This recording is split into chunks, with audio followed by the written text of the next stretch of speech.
بسم اللہ الرحمن الرحیم۔ اللہ کے نام سے شروع کرتا ہوں جو بہت ہی مہربان ہمیشہ رحم فرمانے والا ہے۔ سورہ احقاف آیت نمبر 11۔ وقال الذين كفروا للذين آمنوا لو كان خيرا ما سبقونا إليه وَإِذْ لَمْ يَهْتَدُوا بِهِ فَسَيَقُولُونَ هَذَا إِفْكٌ قَدِيمٌ۔ ترجمہ: اور کفار اہل ایمان کے بارے میں کہتے ہیں کہ اگر یہ اسلام کوئی بہتر چیز ہوتی تو یہ ہم سے سبقت نہ لے جاتے اس کی طرف، اور کیونکہ انہیں ہدایت نصیب نہیں ہوئی قرآن سے تو یہ اب ضرور کہیں گے کہ اجی یہ تو وہی پرانا جھوٹ ہے۔ سورہ احقاف آیت نمبر 11 کی تفسیر۔ غرور اور تکبر نے انہیں اس غلط فہمی میں مبتلا کر دیا تھا کہ وہ عقل کل ہیں، جس بات کو وہ پسند کریں وہی پسندیدہ ہے، اور جس کو وہ مسترد کر دیں اسے ردی کی ٹوکری میں پھینکنا چاہیے۔ حق و باطل کے پرکھنے کے لیے وہ اپنے آپ کو معیار قرار دیتے ہیں۔ چنانچہ جب دعوت اسلام لوگوں کو اپنی طرف کھینچنے لگی اور ان میں اکثریت غلاموں، کنیزوں، غریبوں اور فقیروں کی تھی، تو انہوں نے لوگوں کو اسلام سے دور رکھنے کے لیے یہ کہنا شروع کر دیا کہ اگر اس دین میں کوئی خرابی نہ ہوتی تو بھلا ہم اس کو رد کرتے۔ کیا یہ ممکن ہے کہ ایک اچھی چیز کو قبول کرنے میں یہ لوگ جو علم، تجربہ، دولت، شہرت ہر لحاظ سے ہم سے فروتر ہیں سبقت لے جاتے؟ ہرگز نہیں۔ ہم نے اسلام کو خوب جانچا ہے، اس میں ایسی خرابیاں دیکھی ہیں جن کی وجہ سے ہم نے اس کو قبول کرنے سے انکار کر دیا ہے۔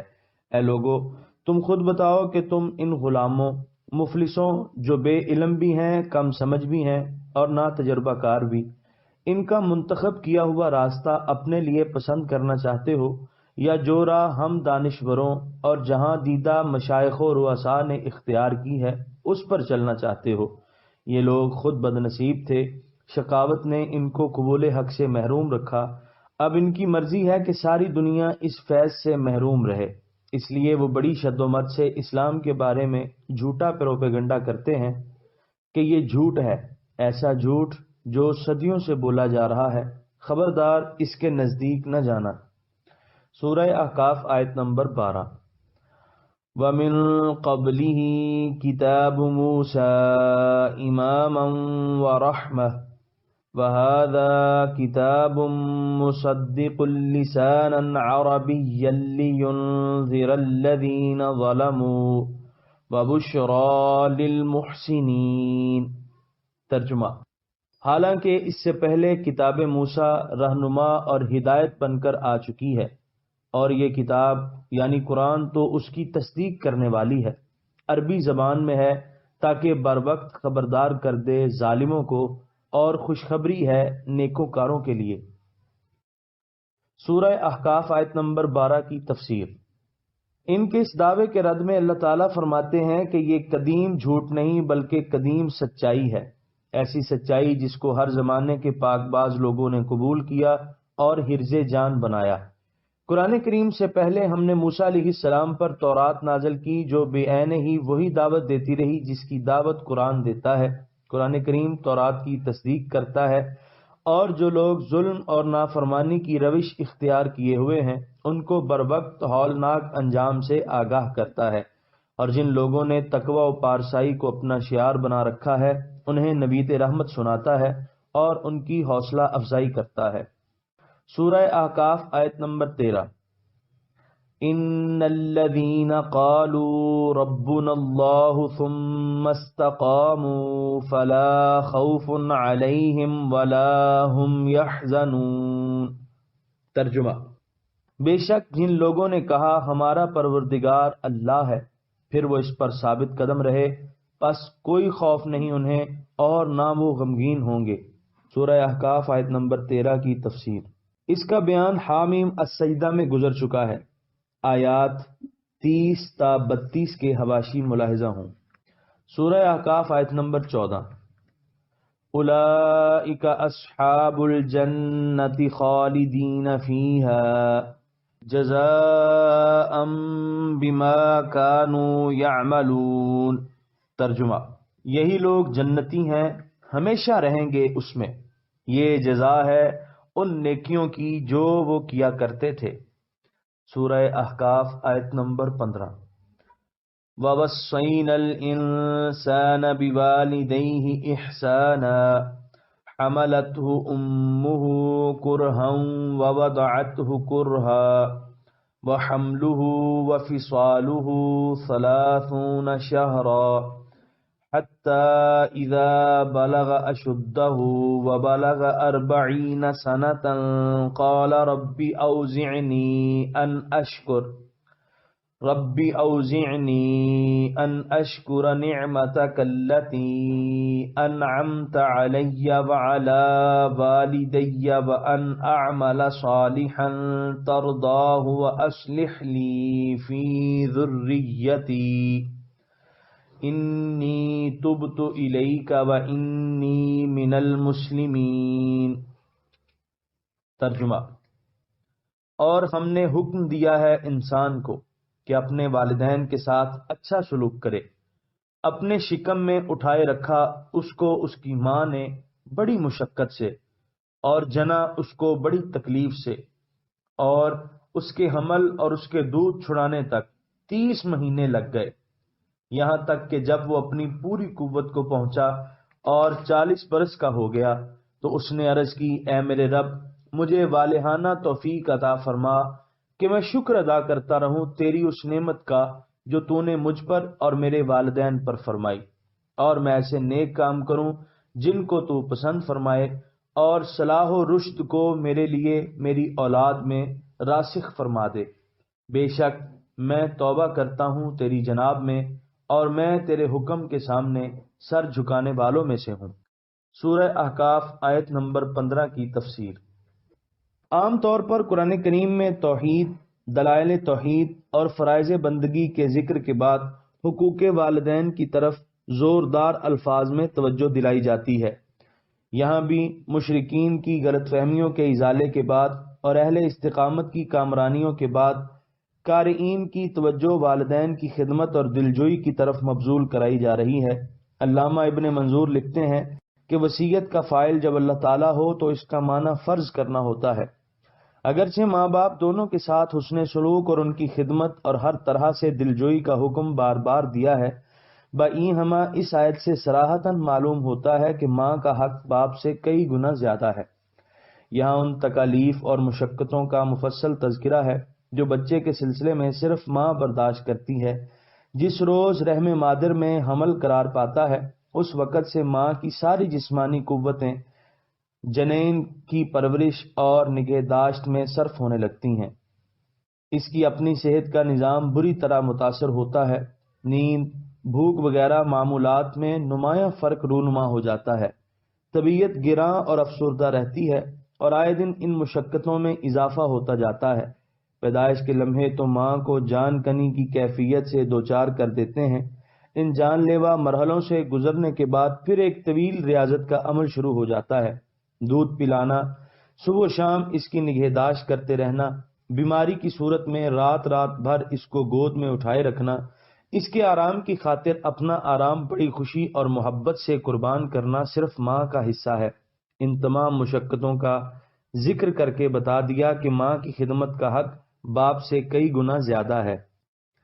ایک شخص نے رحمت عالمیہ صلی اللہ علیہ وآلہ وسلم سے دریافت کیا، یا رسول اللہ، میں کس سے نیکی کروں؟ فرمایا ماں سے۔ اس نے عرض کی اس کے بعد؟ فرمایا ماں سے۔ عرض کی اس کے بعد؟ فرمایا ماں سے۔ عرض کی اس کے بعد؟ چوتھی بار فرمایا اپنے باپ سے۔ امام فخر الدین رازی رحمۃ اللہ علیہ، جو مفسر ہونے کے علاوہ اپنے عہد کے مایہ ناز فلسفی بھی تھے، انہوں نے اس آیت کے ضمن میں ان تبدیلیوں کا ذکر کیا ہے جن میں سے جنین کو دوران حمل گزرنا پڑتا ہے۔ آپ بھی اس کا خلاصہ سماعت فرمائیے اور دیکھیے کہ وہ خلاق عظیم انسان کی پیچیدہ ترین مشینری کو کس طرح بناتا ہے۔ امام لکھتے ہیں کہ جب منی رحم مادر میں پہنچتی ہے تو وہاں کی حرارت کی وجہ سے اس کی حیت میں گوناگوں تبدیلیاں رونما ہونے لگتی ہیں۔ چھٹے دن وہ جھاگ کی صورت اختیار کر لیتی ہے، پھر اس میں خون کے 3 نقطے ظاہر ہوتے ہیں۔ درمیانی نقطہ بعد میں جا کر دل بنتا ہے، اوپر والا دماغ اور دائیں طرف والا جگر، پھر سرخ رنگ کے دھاگے ظاہر ہوتے ہیں جو ان کو آپس میں ملاتے ہیں۔ یہ عمل 3 دن میں ہوتا ہے۔ 9 دن کے بعد یہ سارا مادہ خون میں بدلنے لگتا ہے اور 6 روز کی مدت میں وہ لوتھڑا بن جاتا ہے۔ 15 روز کے بعد یہ لوتھڑا گوشت کی شکل اختیار کرنے لگتا ہے۔ 12 دن کی مدت میں تینوں اعضاء متمیز ہونے لگتے ہیں اور مغز کا گودا پھیلنے لگتا ہے۔ 27 دن کے بعد 5واں مرحلہ شروع ہوتا ہے۔ سر کندھوں سے الگ ہونے لگتا ہے۔ پسلیاں، بازو اور پیٹ اپنی ابتدائی شکل اختیار کرتے ہیں۔ اس تبدیلی میں 9 دن لگتے ہیں۔ چھٹا مرحلہ جو 4 دن کا ہوتا ہے، اس میں مختلف اعضاء اپنی مخصوص شکلیں اختیار کر لیتے ہیں۔ اس طرح 40 دن کے عرصے میں حضرت انسان کا ابتدائی ڈھانچہ تیار ہو جاتا ہے۔ کبھی کبھی یہ عرصہ 45 دن کا ہوتا ہے اور اس کی کم از کم مدت 30 دن ہے۔ امام راضی فرماتے ہیں کہ ان طبی تحقیقات نے حضور علیہ الصلاۃ والسلام کے اس ارشاد کی تصدیق کر دی۔ فرمایا، ماں کے شکم میں تمہاری آفرینش 40 دن میں پوری ہوتی ہے، باقی عرصہ اس ڈھانچے کو کامل اور مکمل کرنے اور اس کی نوک پلک سنوارنے میں صرف ہوتا ہے۔ یقیناً ہر عیب سے پاک ہے وہ ذات جو رحموں میں تصویر بناتی ہے جیسی چاہتی ہے۔ اس آیت سے اہل علم نے یہ مسئلہ مستنبط کیا ہے کہ حمل کی کم از کم مدت 6 ماہ ہے، کیونکہ یہ 30 مہینے حمل اور دودھ پلانے کی مجموعی مدت ہے۔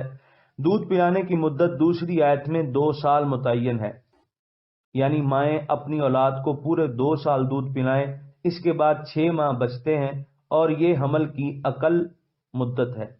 حضرت عمر رضی اللہ عنہ کے زمانہ خلافت میں ایک عورت پیش کی گئی جس نے شادی کے 6 ماہ بعد بچہ جنا تھا۔ آپ نے اس کے متعلق صحابہ کرام سے مشورہ کیا۔ سیدنا علی المرتضیٰ رضی اللہ عنہ نے فرمایا، اس پر کوئی رجم نہیں۔ کیا آپ نے ملاحظہ نہیں کیا؟ اللہ تعالیٰ نے فرمایا ہے وَحَمْلُهُ وَفِصَالُهُ 30 شَهْرًا، اس کے حمل اور فصال کی مدت 30 ماہ ہے۔ پھر فصال کی مدت کے متعلق فرمایا وَفِصَالُهُ فِي عَامَيْنِ، دودھ چھڑانے کی مدت 2 سال ہے۔ اس کے بعد حمل کے لیے صرف 6 ماہ رہ جاتے ہیں۔ حضرت فاروق اعظم رضی اللہ عنہ نے اس عورت کو چھوڑ دیا۔ قدیم اطباء کی بھی یہی تحقیق ہے۔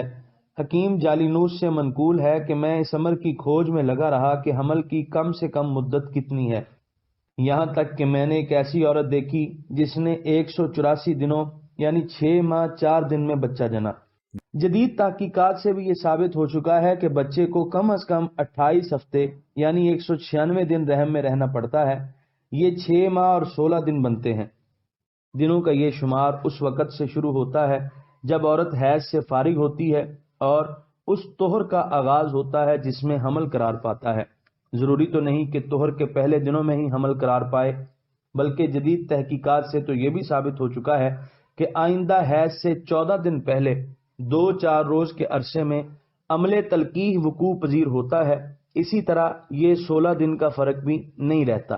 حمل کی زیادہ سے زیادہ کتنی مدت ہے، قرآن کریم میں اس کا ذکر نہیں، البتہ ابو علی سینا نے اپنی مشہور کتاب الشفا کے نام مقالہ میں لکھا ہے کہ مجھے نہایت باوثوق ذریعے سے معلوم ہوا ہے کہ ایک عورت کے ہاں حمل کے 4تھے سال بچہ پیدا ہوا، اس کے منہ میں دانت اگ آئے تھے، پھر وہ زندہ سلامت رہا۔ ارسطا طالیس نے کہا ہے کہ دیگر حیوانات کے لیے تو حمل کی مدت مقرر ہے، لیکن انسان کے بارے میں یقینی تحدید مشکل ہے۔ امام راضی فرماتے ہیں کہ اس میں کیا حکمت ہے کہ قرآن کریم نے دودھ پلانے کی تو زیادہ سے زیادہ مدت بیان کی اور حمل کی کم سے کم مدت۔ اس کا جواب دیتے ہوئے لکھنے ہیں، یعنی اس میں حکمت یہ ہے تاکہ عورت سے ہر قسم کی تہمت کا سد باب کیا جا سکے، ضرر رسانی اور فحاشی کا کلا کما ہو سکے۔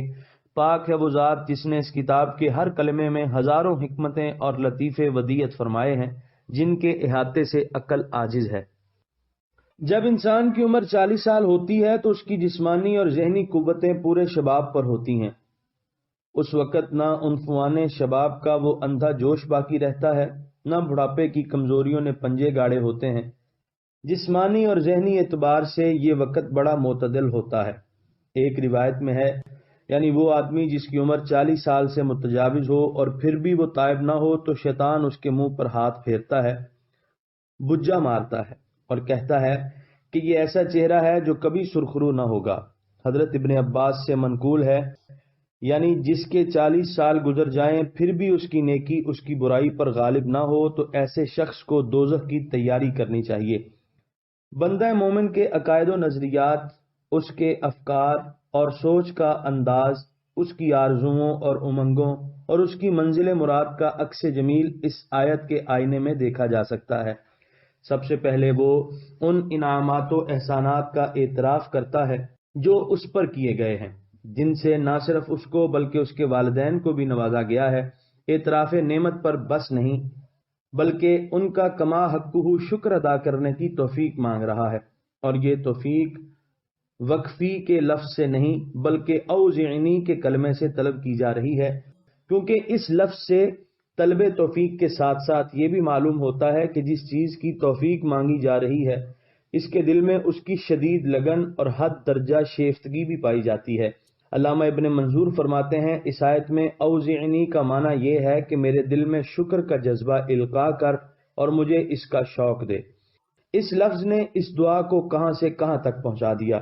اس کے بعد عمل صالح کے لیے التجا کی جا رہی ہے، لیکن وہ عمل صالح نہیں جس کو لوگ تو صالح کہیں، لوگ تو تحسین و آفرین کے پھول برسائیں، لیکن ریا یا کسی دوسری خرابی کے باعث بارگاہ الہی میں اسے مسترد کر دیا جائے۔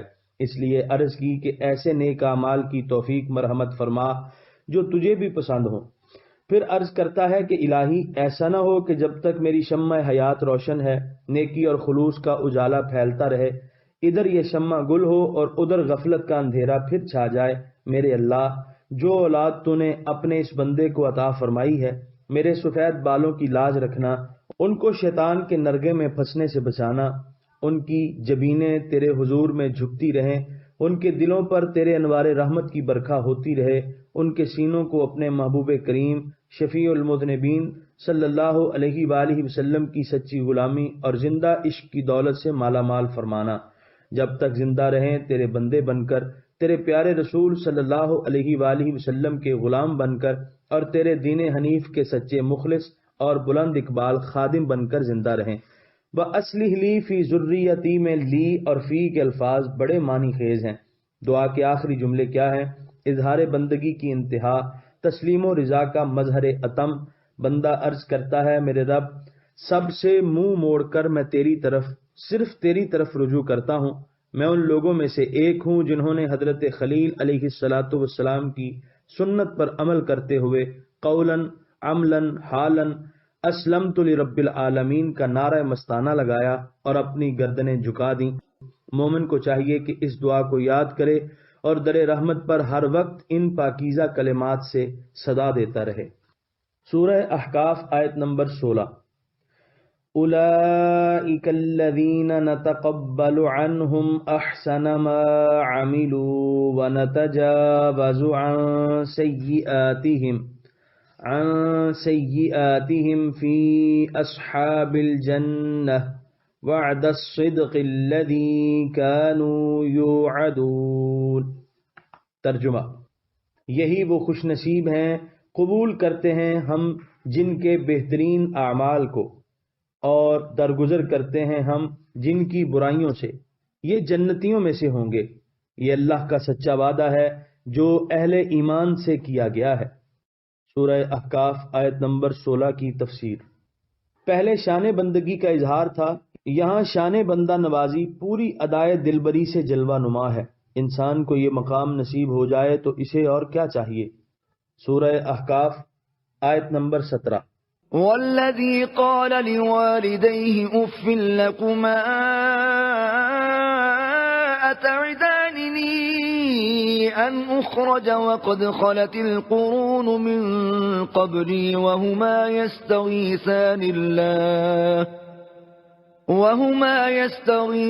الله ويلك آمن إن وعد الله حق فيقول ما هذا إلا أساطير الأولين۔ ترجمہ: اور جس نے کہا اپنے والدین کو افسوس ہے تمہارے حال پر، کیا تم مجھے دھمکی دیتے ہو اس کی کہ میں قبر سے نکالا جاؤں گا، حالانکہ گزر چکی ہیں کئی صدیاں مجھ سے پہلے، ان میں سے تو کوئی اب تک زندہ نہ ہوا، اور اس کے والدین بارگاہ الہی میں فریاد کرتے ہیں اور اسے کہتے ہیں تیرا خانہ خراب ہو، ایمان لیا، یقیناً اللہ کا وعدہ سچا ہے، تو وہ جواباً کہتا ہے نہیں ہیں یہ دھمکیاں مگر پہلے لوگوں کی فرسودہ کہانیاں۔ سورہ احقاف آیت نمبر 17 کی تفسیر۔ سابقہ آیات میں بندہ مومن کا کردار بیان کیا گیا کہ وہ اپنے رب کا اطاعت گزار اور اپنے والدین کا فرما بردار ہوتا ہے، جن گوناگون نعمتوں سے اسے سرفراز کیا جاتا ہے ان کا شکریہ ادا کرتا رہتا ہے۔ اب ایسے شخص کا کردار بیان کیا جا رہا ہے جسے آخرت پر ایمان نہیں، وہ اپنے خالق سے روگرداں ہے، اپنے ماں باپ کا گستاخ ہے، انہیں بات بات پر جھڑکتا ہے، اگر وہ اس کی اصلاح احوال کے لیے کوشش کرتے ہیں تو ان کا مذاق اڑاتا ہے، ان کو احمق اور بے وقوف سمجھتا ہے، کہتا ہے یہ پرانے لوگوں کے من گھڑت قصے ہیں۔ ان دونوں کرداروں کا بنظر غیر مطالعہ کیجئے، آپ کو از خود پتہ چل جائے گا کہ آخرت پر ایمان لانے والے اور آخرت کا انکار کرنے والے میں کتنا اور کیسا فرق ہوتا ہے۔ ماں باپ کی شفقت ملاحظہ ہو، بارگاہ الہی میں بھی اس کے ہدایت یافتہ ہونے کی عاجزانہ دعائیں کر رہے ہیں اور ساتھ ساتھ اسے بھی سمجھا رہے ہیں۔ سورہ احقاف آیت نمبر 18۔ اولئک الذین حق علیہم القول فی قد خلت من قبلہم من الجن والانس انہم کانوا خاسرین۔ ترجمہ: یہی وہ بدبخت ہیں جن پر ثابت ہو چکا ہے عذاب کا فرمان ان گروہوں میں جو ان سے پہلے گزر چکے ہیں، جنوں اور انسانوں میں سے، بے شک وہ سراسر گھاٹے میں تھے۔ سورہ احقاف آیت نمبر 18 کی تفسیر۔ بعض لوگ کہتے ہیں کہ یہ آیت حضرت صدیق اکبر رضی اللہ عنہ کے بیٹے عبد الرحمن یا عبداللہ کے حق میں نازل ہوئی کہ وہ اپنے والدین کے ساتھ اس قسم کا سلوک کرتے تھے۔ اس آیت سے اس رائے کی تردید ہوتی ہے کیونکہ ان لوگوں کے بارے میں بتا دیا کہ وہ ایمان نہیں لائیں گے، ان کے بارے میں عذاب کا فیصلہ قطعی ہے، لیکن حضرت عبداللہ اور حضرت عبد الرحمن رضی اللہ عنہما دونوں مشرف با اسلام ہوئے اور ان کا شمار اکابر اسلام میں ہوتا ہے۔ سورہ احقاف آیت نمبر 19۔ وَلِكُلٍّ دَرَجَاتٌ مِّمَّا عَمِلُوا وَلِيُوَفِّيَهُمْ أَعْمَالَهُمْ وَهُمْ لَا يُظْلَمُونَ۔ ترجمہ: اور ہر ایک کے لیے مرتبے ہوں گے ان کے اعمال کے مطابق، اور اللہ تعالیٰ پورا پورا دے گا انہیں ان کے اعمال کا بدلہ، اور ان پر ظلم نہیں کیا جائے گا۔ سورہ احقاف آیت نمبر 19 کی تفسیر۔ اہل زیغ و ضلال کو بھی دوزخ میں ان کے اعمال کے مطابق جگہ ملے گی۔ سورہ احقاف آیت نمبر 20۔ وَيَوْمَ يُعْرَضُ الَّذِينَ كَفَرُوا عَلَى النَّارِ أَذْهَبْتُمْ طَيِّبَاتِكُمْ فِي حَيَاتِكُمُ الدُّنْيَا وَاسْتَمْتَعْتُمْ بِهَا فَالْيَوْمَ تُجْزَوْنَ عَذَابَ الْهُونِ بِمَا كُنْتُمْ تَسْتَكْبِرُونَ فِي الْأَرْضِ بِغَيْرِ الْحَقِّ وَبِمَا كُنْتُمْ تَفْسُقُونَ۔ ترجمہ: اور جس روز لا کر کھڑا کر دیا جائے گا کفار کو آگ کے سامنے تو انہیں کہا جائے گا تم نے ختم کر دیا تھا اپنی نعمتوں کا حصہ اپنی دنیوی زندگی میں، اور خوب لطف اٹھا لیا تھا تم نے ان سے، آج تمہیں رسوائی کا عذاب دیا جائے گا بوجہ اس گھمنڈ کے جو تم زمین میں ناحق کیا کرتے تھے، اور بوجہ تمہاری نافرمانیوں کے۔ سورہ احقاف آیت نمبر 20 کی تفسیر۔ کفار کو روز حشر جہنم کے کنارے لا کھڑا کیا جائے گا، انہیں اپنی دنیوی شان و شوکت یاد آئے گی، دنیا میں جو اچھے کام انہوں نے کیے تھے وہ انہیں یاد کریں گے، انہیں بتایا جائے گا کہ جو تم نے اچھے کام کیے تھے ان کا معاوضہ تمہیں دنیا ہی میں دے دیا گیا تھا، تمہیں دولت دی، عزت دی، شہرت دی، تمہارا سارا حساب چکا دیا گیا، آج تو تمہیں اس کفر و شرک کی سزا دی جائے گی جو عمر بھر تم کرتے رہے اور بار بار سمجھانے کے باوجود اس سے باز نہیں آئے۔ حضور فخر دو عالم صلی اللہ علیہ وآلہ وسلم عمدن زندگی کی آسائشوں، لذیذ کھانوں اور شاندار مکانات سے اجتناب فرمایا کرتے تھے۔ ایک روز حضرت عمر رضی اللہ عنہ خدمت اقدس میں حاضر ہوئے کیا دیکھتے ہیں کہ اللہ تعالیٰ کا پیارا رسول ایک چٹائی پر آرام فرما ہے جو ریت پر بچھی ہوئی ہے، اور ریت ایک پہلو کو لگی ہوئی ہے، چمڑے کا ایک گدا ہے جس میں کھجور کے پتے بھرے ہیں۔ حضرت عمر نے عرض کی، یا رسول اللہ، کیسر و کسرا یوں آرام و عیش کی زندگی بسر کریں اور اللہ تعالیٰ کا حبیب یوں ریت پر لیٹے؟ یا رسول اللہ، دعا فرمائیے اللہ تعالیٰ آپ کی امت کو وسیع رزق عطا فرمائے۔ سرور کائنات نے فرمایا، اے عمر، کیا تم اس پر راضی نہیں کہ انہیں دنیا دے دی جائے اور ہمیں آخرت؟ اسی حسن تربیت اور نگاہ شفقت کا نتیجہ تھا کہ حضرت فاروق اعظم رضی اللہ عنہ ہمیشہ لذت و عشرت سے کنارہ کش رہے۔ اپنے عہد خلافت میں بھی سادگی کو اپنا شعار بنائے رکھا۔ فتح بیت المقدس کے سلسلے میں آپ شام تشریف لے گئے۔ آپ کے اعزاز میں بڑی پرتکلف دعوت کا اہتمام کیا گیا۔ دسترخوان پر چنے ہوئے رنگ برنگ کھانوں کو دیکھ کر فرمایا، یہ تو ہمارے لیے ہے۔ ان فقیر مسلمانوں کو کیا ملا جنہوں نے عمر بھر جو کی روٹی بھی سیر ہو کر نہ کھائی؟ حضرت خالد نے عرض کی، لہم الجنہ، انہیں تو جنت مل گئی۔ یہ سن کر آپ کی آنکھوں میں آنسو بھر آئے اور فرمایا کہ اگر ہمارے لیے دنیا کا یہ ایندھن ہے اور انہیں جنت مل گئی ہے تو وہ ہم سے بہت آگے نکل گئے۔ یہاں پر 26ویں پارے کا دوسرا رکوع مکمل ہوا۔